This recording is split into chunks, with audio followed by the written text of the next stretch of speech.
Com muita satisfação, fui convidada para a gente fazer o podcast para fazer uma reflexão do Evangelho segundo o Espiritismo, do objetivo e autoridade da doutrina espírita. Vamos dar início, vamos fazer uma prece para iniciar o nosso podcast. Pai nosso que estás nos céus, santificado seja o vosso nome. Venha a nós o vosso reino, seja feita a vossa vontade, assim na terra como no céu. O pão nosso de cada dia nos dai hoje. Perdoai as nossas ofensas, assim como nós perdoamos a quem nos tem ofendido. E não nos deixeis cair em tentação, mas livrai-me do mal, que o teu reino, o poder e a glória, hoje, agora e sempre. Vamos dar aberto o nosso podcast, falando sobre o objetivo da doutrina espírita. Todo mundo admira a moral evangélica. Todos proclamam a sua soberanidade e a sua necessidade, mas muitos fazem confiando naquilo que ouviram, ou apoiados em algumas máximas que se tornaram proverbiais. Poucos a conhecem a fundo e menos ainda a compreendem e sabem tirar as consequências. A razão disso está em grande parte na dificuldade apresentada pela leitura do Evangelho, ininteligível para a maioria. A forma alegórica, o misticismo intencional da linguagem fazem que a maioria o leia por desencargo de consciência e por obrigação, como lê as preces sem as compreender, o que vale dizer, sem proveito. Os preceitos de moral espalhados no texto, misturados com as narrativas, passam desapercebidos, tornam impossível aprender o conjunto e fazê-los objeto de leitura e meditação separada. Como complemento de cada preceito, damos algumas instruções escolhidas, entre as que foram ditadas pelos Espíritos em diversos países, através de diferentes médios. Se essas instruções tivessem surgido de uma fonte única, poderia ter sofrido uma influência pessoal, ou do meio, enquanto a diversidade de origem prova que os Espíritos dão seus ensinamentos por toda a parte, e que não há ninguém privilegiado a esse respeito. Esta obra é para o uso de todos. Cada qual pode dela tirar os meios de conformar sua conduta à moral do Cristo.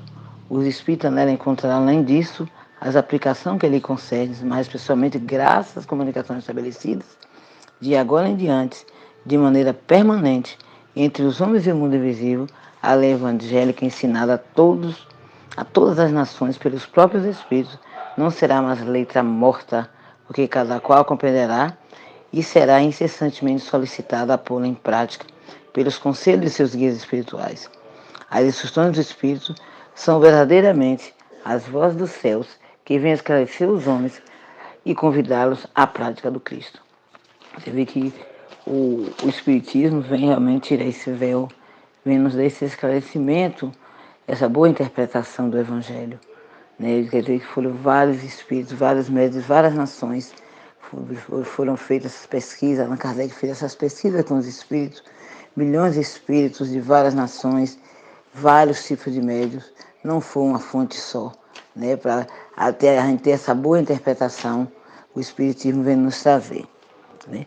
Agora vamos falar um pouco da autoridade da doutrina espírita. A concordância no que ensina os espíritos é, pois, a melhor comprovação. Importa, no entanto, que ela se dê em determinadas condições. A mais fraca de todas ocorre quando o médium ações interroga muitos espíritos acerca de um ponto duvidoso. É evidente que ele, se estiver sob o império de uma obsessão ou lidando com um espírito mistificador, este lhe pode dizer a mesma coisa sob diferentes nomes. Tampouco garantia alguma suficiente haverá na conformidade que é presente o que se possa obter por diversos médios no mesmo encontro, no mesmo centro, porque podem estar todos sob a mesma influência. Se a doutrina espírita fosse de concepção puramente humana, não ofereceria por período senão as luzes daqueles que a houvesse concebido. Ora, ninguém neste mundo poderia alimentar fundamentalmente a pretensão de possuir com exclusividade a verdade absoluta. Se os espíritos que a revelaram se houvessem manifestado a um só homem, não lhe garantiria a origem, porquanto fora misto acreditar sob palavras naquele que dissesse ter recebido deles o ensino, admitida de sua parte sinceridade perfeita, quando Muito poderia ele convencer as pessoas de suas relações. Conseguiria sectários, mas nunca chegaria a congregar todo mundo. Quis Deus que a nossa revelação chegasse aos homens por mais rápido caminho e mais autêntico. Incumbiu, pois, os espíritos de levá-la de um polo a outro, manifestando-se por toda parte, sem conferir a ninguém o privilégio de lhes ouvir a palavra. Um homem pode ser ludibriado, pode enganar-se a si mesmo. Já não será assim quando milhões de criaturas veem e ouvem a mesma coisa. Constitui isso uma garantia para cada um e para todos. Ao demais, pode fazer que desapareça o homem, mas não se pode fazer que desapareça as coletividades. Pode queimar-se os livros, mas não se podem queimar os espíritos. Ora, queimasse todos os livros e a fonte da doutrina não deixaria de conservar-se. Inexcerível, pela razão mesma de não estar na terra, de surgir em todos os lugares e de poderem todos desendertar-se nela. Faltem os homens para difundi-la. Haverá sempre os espíritos cuja atuação a todos atinge aos quais ninguém pode atingir. Não será a opinião de um homem que aliará os outros, mas a voz unânime dos espíritos. Não será um homem nem nós, nem qualquer outro, que fundará a ortodoxia espírita. Tampouco será um espírito que se venha impor a quem quer que seja.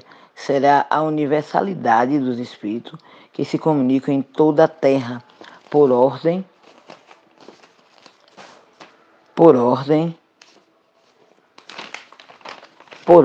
de Deus. Esse é o caráter essencial da doutrina espírita, essa a sua força, a sua autoridade. Quis Deus que a sua lei assentasse em base inamovível e por isso não lhe deu por fundamento a cabeça frágil de um só. Você vê que teve realmente essa universalidade dos espíritos, essa comunicabilidade para dar certeza da gente da imortalidade e dar clareza do entendimento do Evangelho. Você vê as vozes dos céus, que é a espiritualidade que vem nos dar esse esclarecimento, essa clareza, né? Explicar a gente o Evangelho de uma maneira bem clara. Né? E então, o Espiritismo realmente vem nos consolar, vem nos orientar, né, sobre a mortalidade da alma, sobre a vida após a morte. Então o Espiritismo vem essa comunicabilidade, então ele vai dar toda essa certeza para a gente. Não é mais aquela fé morta, aquela fé sem raciocínio. Não, o Espiritismo, através da universalidade dos Espíritos, através da comunicabilidade do Espírito, vem nos provar a imortalidade da alma, que somos espíritos imortais, que não estamos aqui e daqui partiremos, mas não morreremos. Né? Então o Espiritismo é muito claro quando ele vem nos falar sobre essa autoridade da doutrina. Né? Ele vem com muita clareza quando ele diz que Deus, que a nova revelação chegasse aos homens por mais rápido caminho e mais autêntico. E que os Espíritos levaram de um polo a outro. Né? Você vê que essa comunicabilidade foi de um polo a outro, não foi de nações para nações, não foi um espírito, foi milhões de espíritos. Então não há dúvida de que a espiritualidade realmente existe, de que nós somos espírito imortal. Então, o objetivo da doutrina espírita foi fazer esse trabalho, dar essa clareza de que somos espíritos e de que não morreremos. Né? Saímos da carne, mas o espírito permanece vivo. Né? Então, eu que pude passar para vocês sobre o objetivo da doutrina espírita e a autoridade. E para encerrar o nosso podcast, fico muito agradecida, espero ter passado alguma coisa para vocês e vamos fazer a nossa prece final.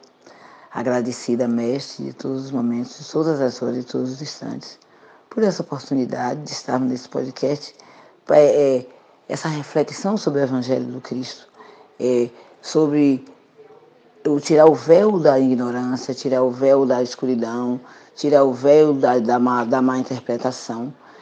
Muito agradecida pela oportunidade e de estar fazendo mais esse trabalho e agradecida por esse convite. Que a paz do Divino Mestre permaneça em todos. Viva Jesus em nossos corações. Viva Jesus. Que assim seja.